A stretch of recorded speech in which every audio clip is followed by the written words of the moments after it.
So great to see you guys. Oh, it's the nicest thing ever. It's better seeing you guys after I get this dove. Yeah, right. I'll be a little more excited. Yeah, exactly. All right, Billy, over here. So, you kind of just let us know, but how good does it feel to be here and get the first fight in 2024? Yeah, it feels great. I was looking for a fight literally right after my last fight in August, and there was kind of a hold up. I was hoping to fight, on one of the big cards against a big name, but it is what it is. I'm super excited for the opportunity Saturday. It's always good coming back to the Apex. It feels a little more comfortable than going out there and fighting it in the stadium. But I still know what's on the line. It's a UFC fight. It's on ESPN. It's on the main card. So I'm gonna go out there and perform on Saturday. And fighters they vary when it comes to the calendar year. Do you see that as like a fresh start, or is it just, hey, it's another fight, we're rolling through this chapter of my life? Yeah, a lot of times I do look at it like that. Like, I want to fight 3 times this year. For this one, a lot of it had to do with my wife is due with our second child in April, and the further along we were getting, I was like, we got to get a fight. We got to get a fight. We got to get a fight. So literally at any moment she could go into labor. So it's something that I'm trying not to think about. There's really nothing I can do at this point, but I'm just happy that we got a date, we got an opponent, and start the year off right with a big win. And so probably need that $50,000 performance bonus a little bit more than the other ones, huh? Well, it'd be nice, but the most important thing, like obviously every fighter wants to get the bonus. The biggest thing is just going out there, getting my hand raised, getting back on a UFC winning streak. Being 2-0 going into the summertime or towards later in the year. That's the biggest thing right now. But of course, a bonus wouldn't hurt. And so could you just walk us through kind of how this fight came together? I know you had a fight, it was canceled, another opponent, he's gone. How exactly did this all play out? Yeah, so like I said, we were like really pushing because it was getting later and later. We were trying to fight in December, and then January in Toronto, and then February in LA. And we wanted to get on one of those big cards, and then Miami. And then it basically got to the point where I'm like, listen, if I don't fight soon, I'm not going to fight until who knows when, especially if you have any kids with like the sleeping schedule. So Sean was basically like, all right, do you want to fight this guy, Gabe Miranda, at the Apex? And I was like, yes, let's do it. I'll fight. I don't even know who this guy is. We'll fight anyone at this point. And I looked him up and I watched a bunch of his film, and me and my coach kind of agreed. I was like, this is a great matchup for us. He's not a huge name, but it's going to be a good fight for us. Sure enough, a couple weeks later, he pulled out, and they were looking for someone, so it was kind of up in the air. We asked for some pretty big names. We asked for anyone in the top 15 who wanted to fight. We were ready to go, and then they mentioned Zalal, and we're in a position that we're not turning down fights. So we said yes to this one, and this is how that came about. And so what do you think of Youssef Zalal? Maybe not even at first, stylistically, but the position he's in. I know you haven't experienced it, but not many guys get a second opportunity in the UFC. He was really fired up to be here just to get the opportunity. So what do you expect from him when you get in the cage? Yeah, I looked up his record. I watched some of his fights back. He was someone that I remembered in like 2019-20 that I thought we were going to get matched up. I think we were both 3-0 at one point. So it was someone that I thought I was going to get matched up with, and then I forgot about him because he wasn't in the league still. So as an opponent, I think he's got a lot of skills. I don't think this is a great matchup for him, though. I saw him. He was talking about how he felt like he beat Ilia Topuria. I did not score it for him at all. He got taken down 5 times. He hasn't beaten anyone with a winning record in the UFC, and I think he's 0-3-1 in his last 4 UFC fights. So I do respect his skill set, and I do know he's entering his prime. He's only 27, so I have a lot of respect for him and everyone at his gym.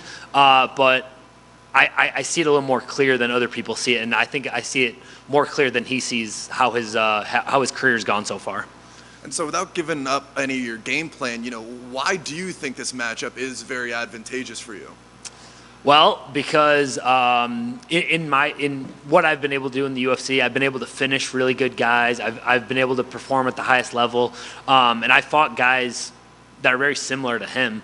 But I think the biggest thing is just my aggressiveness, my overall skills. I'm a black belt in jiu-jitsu. My striking's gotten a lot better, and I think I've learned a lot from my last few fights. And I've also had a very good training camp. I know he's been getting ready for the Ultimate Fighter, but I was getting ready for a UFC fight this whole time. So I'm very prepared for this fight, and I think it's either going to be fight of the night or I'm going to get a performance of the night on Saturday.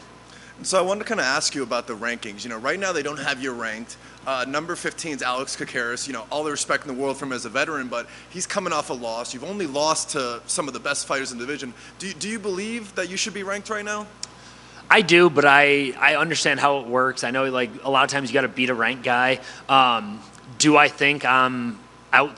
Do I think there's 15, 16, 17 guys in the world that would beat me? Absolutely not. There's some names that really stick out to me. But realistically, I just have to look at my opponent. I can't look past Saturday, and I can't really even think about the rankings because I got to go out there, perform, put on a show, remind people who I am, remind people why I'm still here, and that's what I plan on doing. And so there's so many advantages that come your way with being, one of the most exciting fighters in the UFC. The fans love you, get some bonuses, but are you really focused on like taking that next step and showing, hey, I'm not just an exciting fighter, I'm an actual contender in this division? Yeah, absolutely. And I got into the UFC, obviously being an exciting fighter is part of it, but I think everyone gets in the UFC, or all the real fighters get in the UFC to be a world champion. And that's what I've always wanted. When I got in the UFC, I was like, all right, let's go on a run, get in the top 15 first, top 10, top 5, and fight for a belt. And all the other stuff, the exciting fights, the highlights, all that stuff will come with it. But yeah, at the end of the day, the goal is the same, is to be a world champion. And I know all the accolades and all the money and everything comes with that. And so last one for me, I saw on your Instagram, you just walked by the treats. Is it fair to say that's the first place you're going after this win? Probably not the first place, but yeah, that's actually the hotel that we're in. I take the elevator downstairs. It's like the first thing I saw, and I'm like, who planted this here? Did my opponent put this here? Like, what is going on? And I'm a big sweets guy, so I haven't been able to eat any of that in a little while. But I think all this stuff, it just makes you mentally tougher. Like the weight cutting, the working out on an empty stomach, it just makes you tougher. And then after the fight, everything tastes and feels so much better when you earned it. Thanks for your time, and good luck this weekend. Thank you. How tough was it not getting the Nate Landwehr fight? Yeah, and everyone was asking me about it. Like Nate Landwehr's opponent pulled out, and it was really tough because we talked to Sean before, and we said like that Atlantic City date would be too far away.